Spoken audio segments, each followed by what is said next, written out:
Sa mundo ng wildlife ay talagang marami pa ang hindi natin nakikita. Maaaring ikamangha pa nga ng iba dahil minsan lamang ito kung makuna ng kamera. Gaya ng mga nasa videong ito na ating mapapanood. Kaya tara at ating alamin.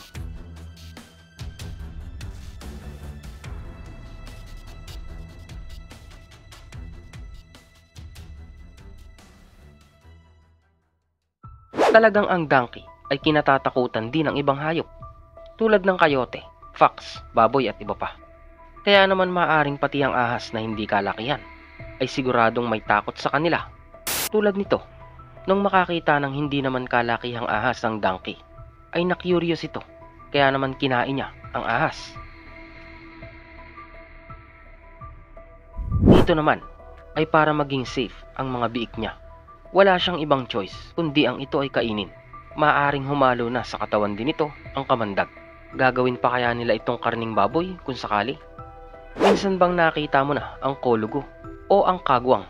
Hindi ito yung kulugo. Dahil ito ang hayop na flying lemur na mas kilala sa tawag na kagwang.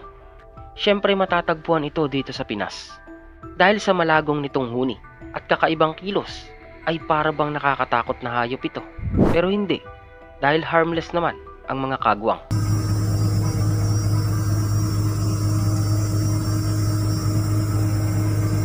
Punta naman tayo sa Africa. Alam mo ba na ang maraming munggus ay kayang pumatay ng isang malaking python? Kaya nila itong pagtulong-tulungan. Tulad ng videong ito, halos nasa 20 mga munggus ang nakakita ng isang python.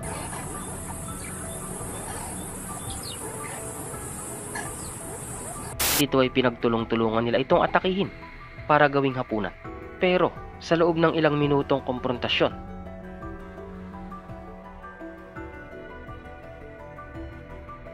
ay hindi naman nila nagawang makain ito dahil nakatakas ang python.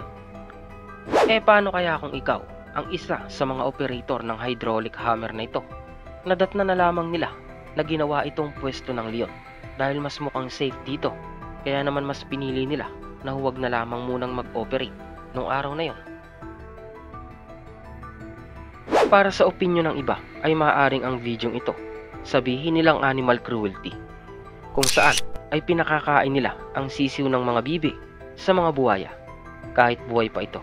Hindi malaman kung ano nga ba ang kanilang dahilan dahil sobrang tagal na ng videong ito na nakunan mula sa Vietnam.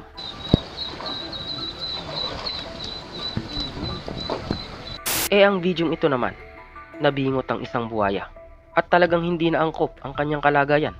Maaaring ito ay inborn o isang aksidente kaya nagkaganito. Minsan bang nakita mo na ito mula sa Cairo, Egypt? Dahil sa mga building doon ay pinapayagan ng ilan na nakatira dito na mag-alaga ng hayop tulad ng kambing, baka, manok at kahit baboy. Ay talagang pinararami nila. Grabe, siguro ay napakabaho ng amoy nito. Nagulat din ang mga turistang ito habang nagpapalamig sila sa ilog dahil nakita nila ang isang baboy na mukhang nakawala mula sa slaughterhouse.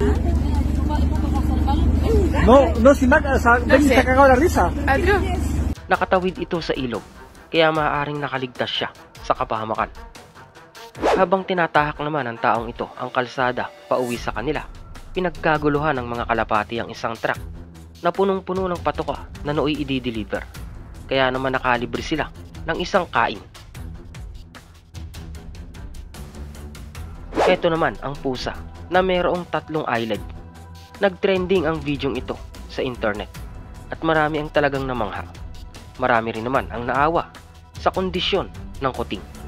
Pero normal naman ang pamumuhay ng kuting na ito. Habang nag-hiking ang lalaking ito, ay nakarinig siya ng humuhuning hayop na malapit sa kanyang nilalakaran.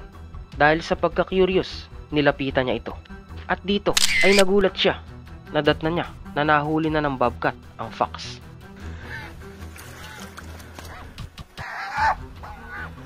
Kaya naman ang unti-unti niya itong lapitan, ay bigla namang bumitaw ang bobcat. Kaya nakatakas ang fox.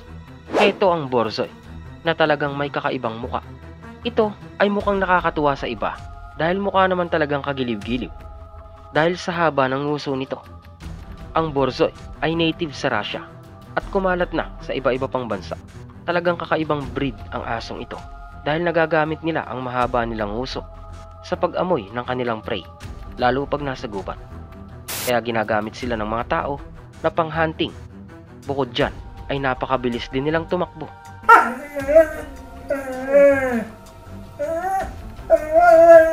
Sa isang pampang ng dagat, dito ay naaktuhan niya ang pangyayaring ito na kung saan ay pinagkalibumbungan ng mga susuna ito ang isang patay na jellyfish. Talagang sama-sama sila para makakain. Dahil ang mga susuna ito ay paborito pala talaga ang mga jellyfish. Kahit na malayo ay naaamoy nila ito para pagsalu-saluhan at kainin. Minsan mo na rin bang nakita ang dalawang ulong pagong? Kapag nakakahuli sila ng ganito, ay inaalagaan na nila dahil alam nilang pahirapan na silang mabuhay. Lalo na at may kapansanan, lalo na at kakaiba ang kondisyon nito. Dahil maaaring magpangagaw ang pagong kung saan sila pupunta. Gaano naman katalentado ang mga kambing na tulad nito? Habang nakasakay pa sa likod niya ang unggoy, ay tumatawid siya sa manipis na bakal papunta sa kabila.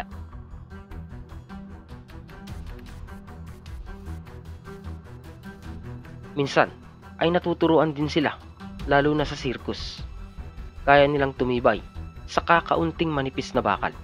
Bagaman para talaga itong animal cruelty, ay wala na rin namang magagawa ang ilan sa pangyayaring ito.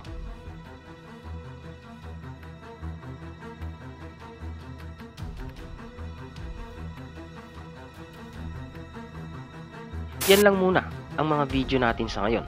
Kaya talagang nakakabilib din ang nagagawa ng camera dahil nakukunan nito ang mga pangyayaring minsan ay hindi naman dapat natin nakikita.